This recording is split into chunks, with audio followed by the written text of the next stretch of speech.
Bueno, bienvenidos a la clase de urgencias en psicogeriatría. Vamos a intentar dividir todo el montón de emergencias que existen en psicogeriatría en tres grandes grupos, que van a ser el grupo de la neurosis, la psicosis y los trastornos orgánicos. Y vamos a intentar que esta revisión sea muy concisa, rápida, ¿verdad? Máximo media horita. Vamos a ver cómo nos va.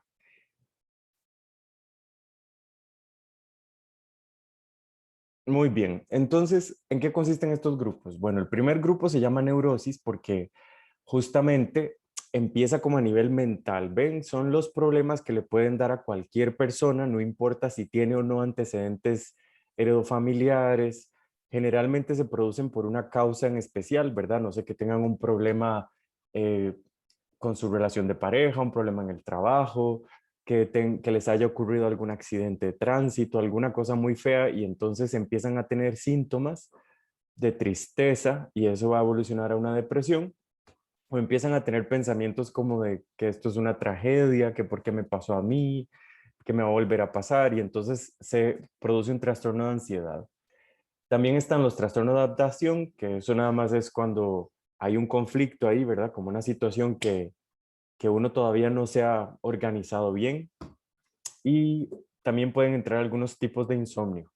Dentro de la psicosis vamos a tener más bien todas las enfermedades psiquiátricas mayores, que son los trastornos mentales, pues que aparecen en los libros de psiquiatría básicamente, los bipolares, los esquizofrénicos, los esquizoafectivos y los trastornos de ideas delirantes. Ellos lo que comparten en el grupo, bueno, es que generalmente es una enfermedad que está en la familia, que se va a heredar de los papás a los hijos o los abuelos, los tío-abuelos. Y cuando uno empieza a historiar a las personas, ellos sí que tienen antecedentes familiares, y además son los trastornos que típicamente cuando se abren genéticamente ya no se vuelven a cerrar, y entonces siempre van a necesitar tratamiento y citas en psiquiatría desde la juventud probablemente.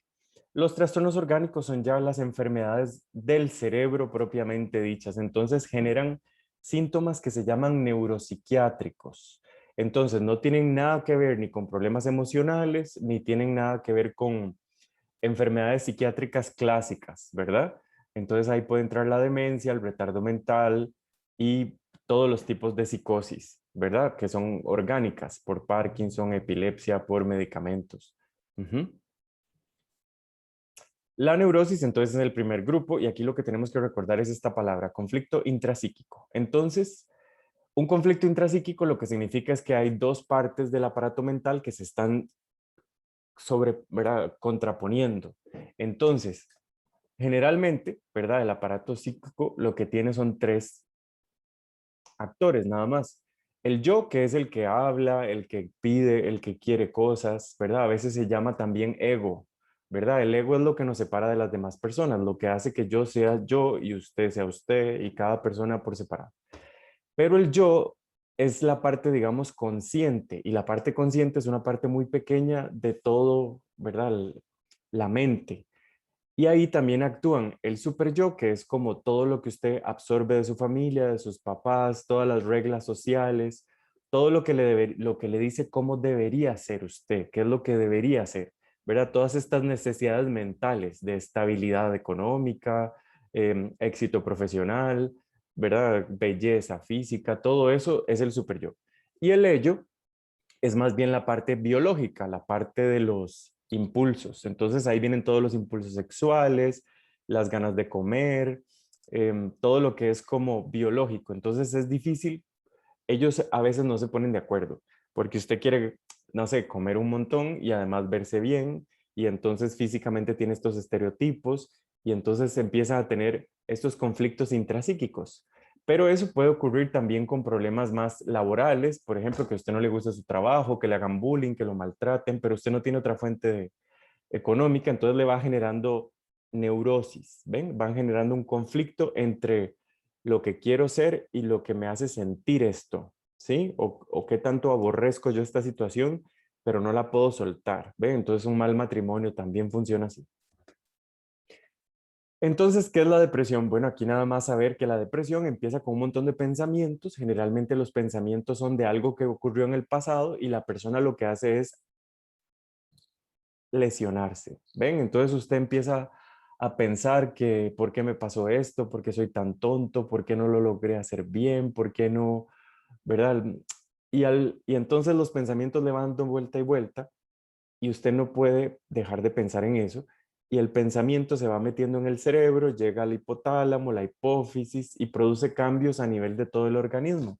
Entonces usted se va a sentir más cansado, con menos atención, va a tener la mente agotada de estar pensando y le puede generar también síntomas físicos, ¿verdad?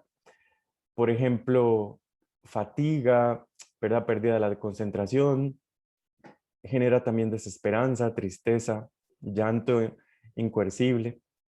Muy bien. Y generalmente el evento sucedió en el pasado. Los trastornos de ansiedad, por el contrario, generalmente el miedo de ellos es más hacia el futuro, ven, hacia algo que va a pasar. No quiero salir de la casa, no quiero ir a trabajar, no quiero presentarme a tal examen, ¿verdad? Es como que la ansiedad está en el futuro, es algo que yo me imagino que va a suceder. Y puede ser que empiecen a tener también crisis de pánico, que es cuando la ansiedad ya se desborda y usted empieza a tener taquicardia, sudoración. Entonces los pacientes generalmente llegan con múltiples exámenes, ya ellos les dio antes, entonces ya tienen un electroencefalograma, un electrocardiograma, le hicieron un TAC de cerebro, tienen exámenes, ¿verdad? Ellos lo que quieren es que usted les quite el problema. Entonces el manejo, generalmente vamos a tener dos tipos de manejo, ¿verdad? En medicina siempre tenemos la parte farmacológica y la parte ya como de hospitalización, ¿sí? No tenemos que olvidar que, bueno, como estos problemas son neuróticos, definitivamente el abordaje psicológico es muy importante, ¿verdad? Usted tiene que, primero que todo, intentar manejar el problema neurótico donde se originó, ¿verdad? Entonces, en los pensamientos, las ideas, todo esto que van produciendo. Entonces, cuando la persona está agudamente ansiosa o está llorando y llorando sin parar, usted podría usar benzodiazepinas o antipsicóticos, ¿sí? Como para tranquilizarla en ese momento agudamente. Pero ya cuando usted quiere dar un manejo a largo plazo, entonces lo mejor es usar antidepresivos, ¿verdad? O que es lo mismo que son lo mismo que antiansiosos, generalmente serotoninérgicos, ¿verdad? Hay de varias familias, la fluoxetina, ¿sí? Y por otro lado, digamos, si las crisis, por ejemplo, la persona amenaza con hacerse daño, con suicidarse, usted incluso podría agudamente sujetarla, aislarla, intentar protegerla de ella misma si usted ve que se está haciendo daño o le puede hacer daño a alguien más. Entonces, a nivel intrahospitalario, normalmente no es necesario internar a ningún paciente con trastornos de ansiedad ni con depresión.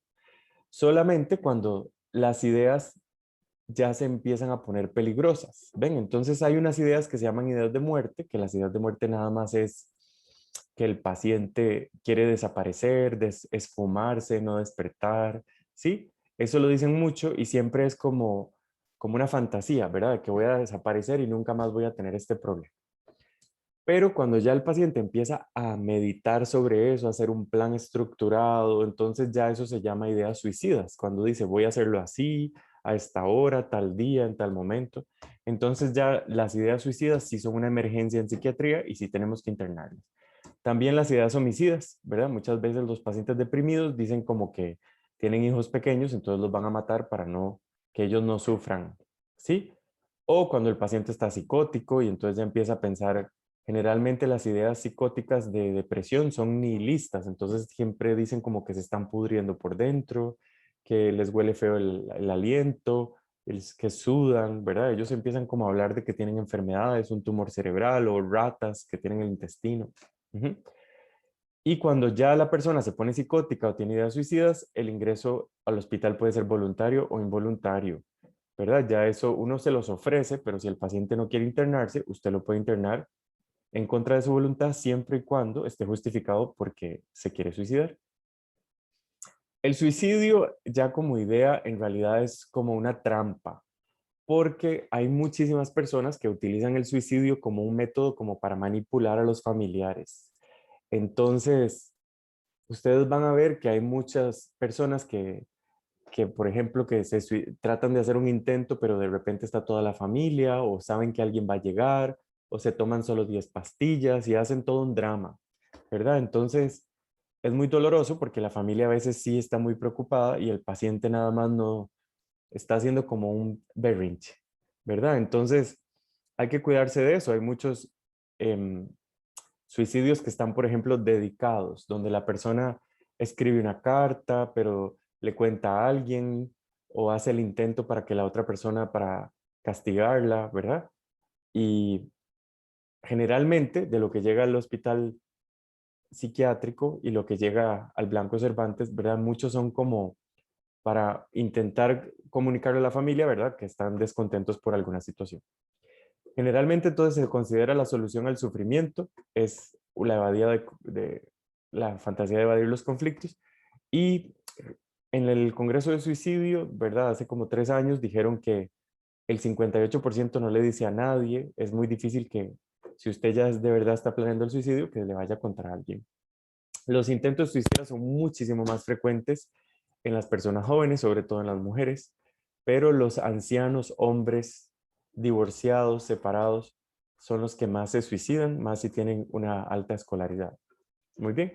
Y a veces funciona lo de preguntar al revés, que eso es preguntar como qué hubiera pasado si, por ejemplo, usted llega a su casa y no encuentra a su mujer con el amante. Igual hubiera tratado de suicidarse, ¿verdad? Como ir preguntando la historia, ¿cómo fue que se sintió ayer en la noche? ¿Qué fue lo que pasó cuando usted se tomó las pastillas? 3 días antes se sentía usted mejor, ¿verdad? Como para tener una visión de si esto es algo reactivo o si realmente la persona ya lo tenía premeditado. Las crisis entonces conversivas es lo que todo el mundo conoce como crisis de histéricas, ¿verdad? Son síntomas ansiosos que parecen neurológicos y entonces son muy aparatosos generalmente. Se describen desde el siglo XIX, ¿verdad? Esta enfermedad se conocía como histeria y sí era muy machista, ¿verdad? El concepto era que era producido principalmente por problemas en la mujer y viene del nombre de útero, ¿verdad? Y es como una historia ahí egipcia de que el útero andaba por todo el cuerpo de la mujer y producía cambios anímicos. Entonces, lo que trata de la histeria es de convertir un problema emocional en un problema neurológico. Entonces, ustedes van a ver que los pacientes vienen con estos síntomas rarísimos, ¿verdad? Se quedan ciegos, no pueden mover las piernas, no pueden mover los brazos, pero tienen algo que es la bella indiferencia, que es como que ellos, a pesar de que el síntoma es tan severo, no están tan angustiados. Entonces, este es un artículo del libro de semiología neurológica de Armin Herrer, que lo que habla es de las crisis convulsivas no epileptogénicas. Entonces, me gustó mucho porque sí como que aborda cuáles son las características de las crisis y cómo diferenciarlas de una epilepsia de verdad. Entonces, bueno, lo que dice el libro este de neurología es que el 30% de los neurólogos hacen malos diagnósticos y generalmente los hacen por lo que le dicen los pacientes, pero ellos no ven la crisis, ¿sí? Entonces, las características de estas crisis son que hay un detonante, enojo, estrés, alguna situación. Las crisis ocurren en el consultorio, en la sala de espera. Los pacientes típicamente hacen una descripción muy florida del evento. Puede haber historia de fibromialgia o dolor crónico en el 70-80% de los casos. 3/4 partes de los pacientes tienen historia de abusos sexual, duelos, situaciones traumáticas que no han podido resolver.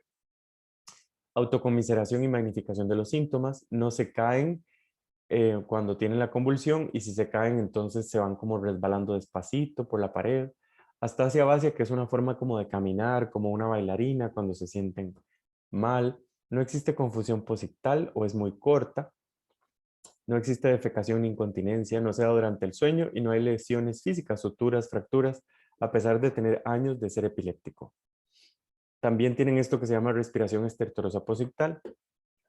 Dice que hacer el electroencefalograma a veces es poco útil porque hay algo que se llama núcleos epileptógenos. Entonces, cuando usted tiene la crisis, se activa el núcleo en el cerebro, pero cuando usted no tiene la crisis, entonces no se activa. Entonces, generalmente para hacer un diagnóstico fiable, usted necesita internar al paciente un par de días y tenerlo, hacerle un electroencefalograma de 24 horas. Lo clásico en los pacientes que fingen las convulsiones es que al segundo o tercer día ya están hartos de estar internados y tienen la crisis convulsiva.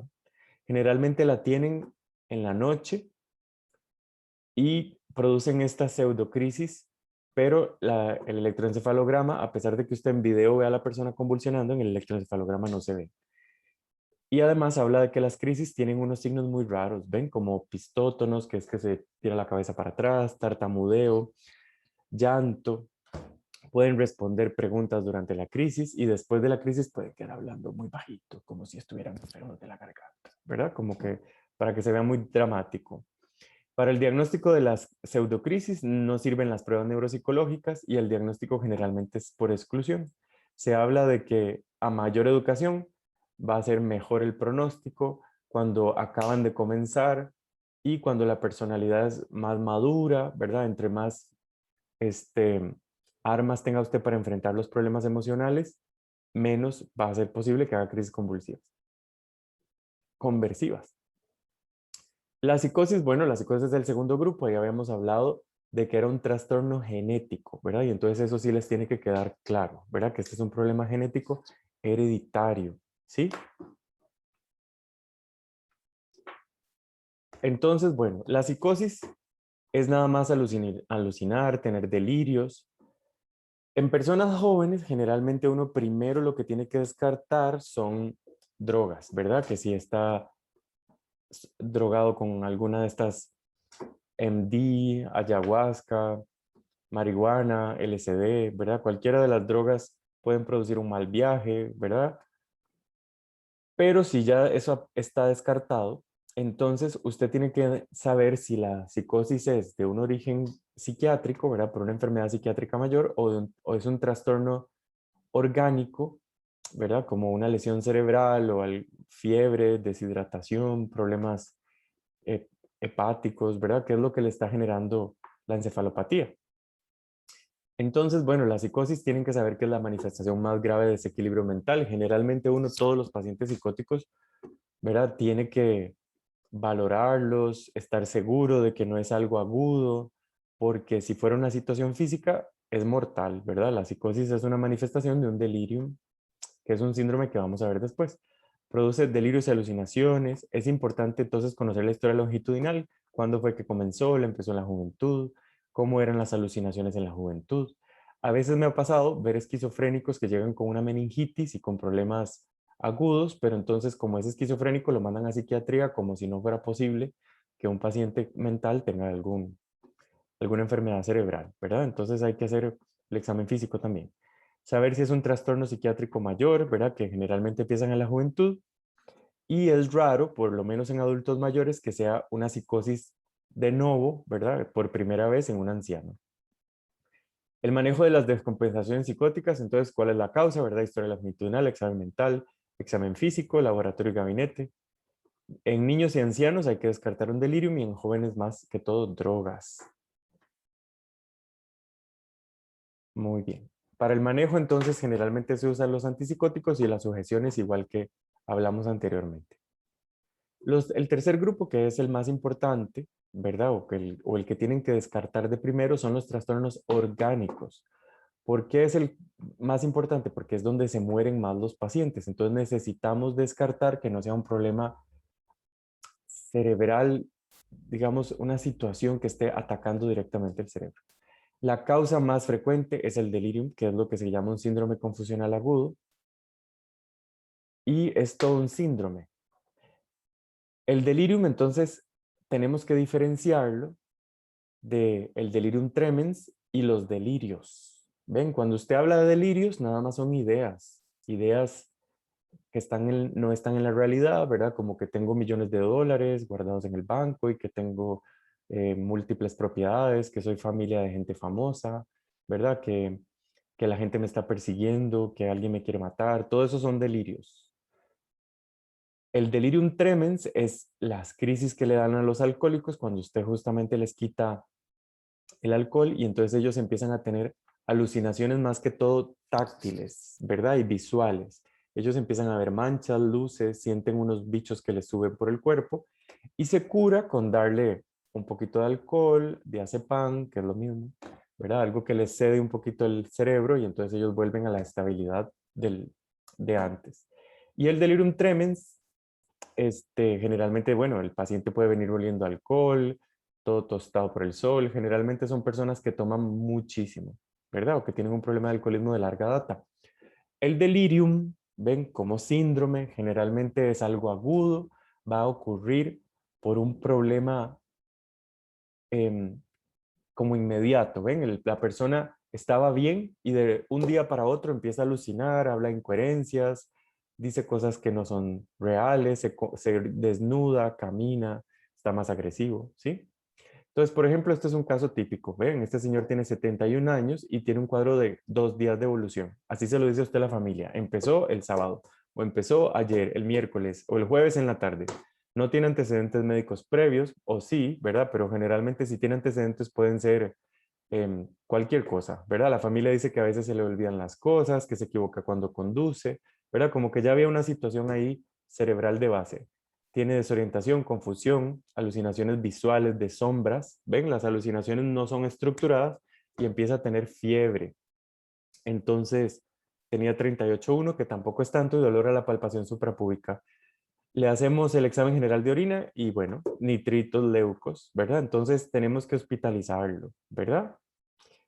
Para tratarlo lo más pronto posible, para evitar que esa infección siga más, porque además el paciente puede hacerse daño él mismo y a los demás, más cuando está alucinado, y la familia tampoco tiene los medios como para sujetarlo en la casa, meterlo en un cuarto, ¿verdad? Ellos no tienen enfermeros y todo el equipo.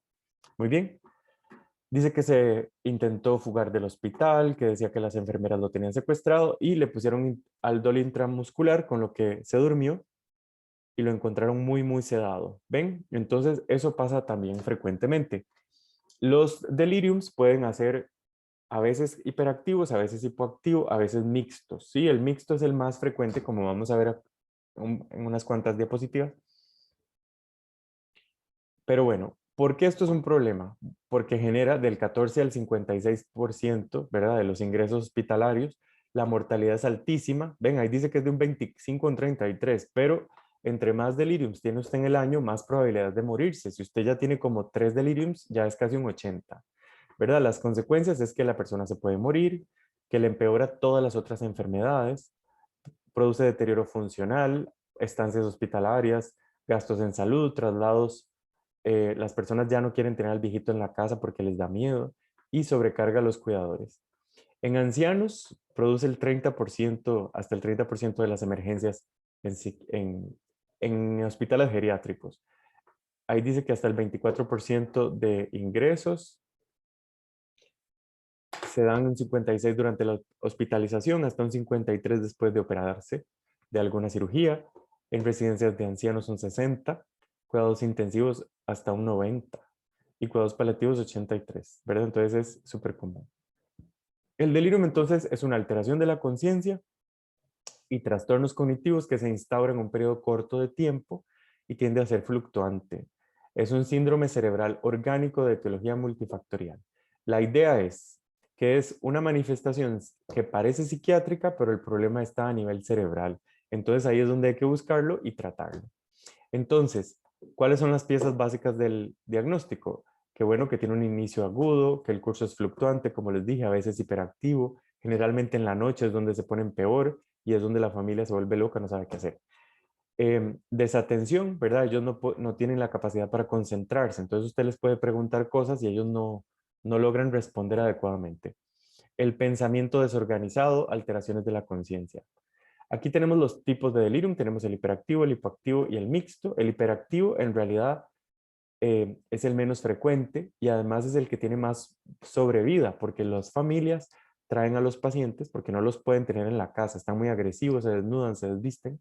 En cambio, el hipoactivo es el que más se mueren, ¿ven? Porque los pacientes con el delirio hipoactivo parecen deprimidos, parecen tristes y los doctores les mandan fluoxetina, se van para la casa y se mueren. El mixto es cuando están a veces agresivos, a veces hipoactivos, entonces son los más frecuentes y la familia generalmente 2 o 3 días no lo aguanta, ¿verdad? Tienen que traerlo a emergencias una y otra vez y la sobrevida puede ser mejor que la del hipoactivo. Por más que usted haga estudios, investigue y quiera saber de cuál es la causa, el 80% lo podría encontrar, pero hay un 20% que no. Y de entre las teorías de por qué se produce, ¿verdad? lo que hacen ellos es hablar de cómo los neurotransmisores juegan un papel muy importante, pero todo es teórico. Entonces, los anticolinérgicos, por ejemplo, se ha visto que producen síndromes confusionales, entonces ponen la actividad anticolinérgica como si fuera definitivamente la causa. Igual el aumento de dopamina, el aumento de GABA, pero ya sabemos que cualquier droga que haga efecto a nivel cerebral, ¿verdad? De estas, cualquier alucinógeno también puede producir un delirium, ¿sí? Y podría aumentar GABA si es delirio hipoactivo, ¿verdad? Que es la hormona de dormir, o podría aumentar dopamina si fuera más un delirium hiperactivo.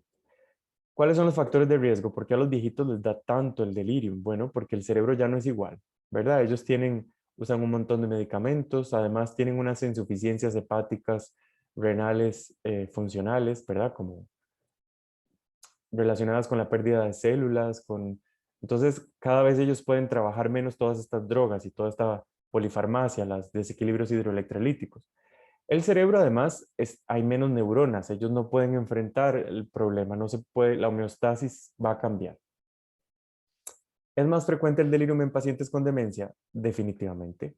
Ven, en la lámina del cerebro normal, en este PET scan, usted puede ver todas las neuronas, cómo están funcionando y cómo ellas hacen un trabajo en grupo. En cambio, los pacientes con demencia, las neuronas ya van a estar deterioradas y probablemente sean muy pocas las que van a tener que enfrentar el desequilibrio electrolítico, la bacteremia, los problemas hidroelectrolíticos metabólicos. Muy bien, ¿cuáles medicamentos pueden producir el delirium? Todos, ¿verdad? La diferencia entre un medicamento y un veneno es la dosis. Y además, entre más medicamentos pone usted, ellos tienen un efecto sinérgico y tienen un efecto sinérgico en efectos indeseables también. Entonces yo le diría que en los pacientes mayores y muy mayores hay que escoger cuáles patologías son las que hay que tratar y usted no puede pretender que si el paciente tiene una lista de 10 enfermedades va a tratar las 10, ¿verdad? Usted va a empezar con las que son mortales y después las de calidad de vida y de último va a dejar ahí el calcio, la vitamina D, el alendronato, ¿verdad? Y vamos a intentar darle los suplementos vitamínicos 3 veces por semana, que no sea todos los días, sí, intentar como que sea lo menos sobremedicado posible.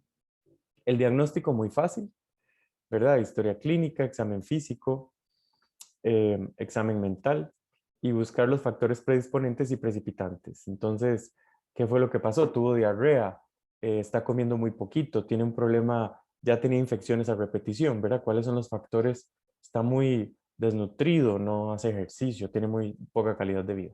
Muy bien. Las causas más frecuentes para que se las aprendan de memoria. Entonces, infecciones, enfermedad cerebrovascular, arritmia, desequilibrio del electrolítico y misceláneos, que puede ser cualquier cosa desde cambio de domicilio, que lo metan en un hogar de ancianos, cambio de cuidadores, estreñimiento. Muy bien. Exámenes complementarios es como la batería básica que hay que hacerle a todos los pacientes. Incluimos ahí, por ejemplo, la radiografía de tórax, el electrocardiograma, los gases arteriales, general de orina, ¿verdad? Y las pruebas de hemograma, creatinina, electrolitos, glicemias. Muy bien. ¿Sirve de algo hacer el mini mental o la escala de delirium? Mm, sí y no. Digamos, la escala de delirium funciona solo para ver la evolución. Si la escala estaba muy alta y conforme va pasando los días va bajando, significa que el delirium va mejorando. El mini mental, ¿verdad? Es la escala más realizada a nivel mundial. Está desde 1976, se ha hecho en miles de pacientes alrededor del mundo, cientos de miles diría yo. Y bueno, lo que nos va a decir es que tienen problemas cognitivos y en una semana podría variar, por ejemplo, los estudios dicen que podría variar 6 puntos, o sea, un cambio de 6 puntos en el mini mental de una semana a otra habla de que el paciente está en delirium o que está mejorando el delirium de acuerdo para dónde sea la puntuación. ¿Cómo se previene el delirium? Bueno, que el paciente siempre esté bien hidratado, con las luces prendidas, con las cortinas abiertas, intentar ponerlo activo en el día, que socialice, que tenga amigos, que esté interesado en la vida, ¿verdad? Que esté interesado en hacer algo. No dejarlo ahí en oscuro y amarrado y menos, ¿verdad? Hay que liberarle las sujeciones apenas se pueda. Fomentar que alguien conocido esté con él, ponerle calendarios, ¿sí? Estarle repitiendo dónde está, qué día es, ¿sí?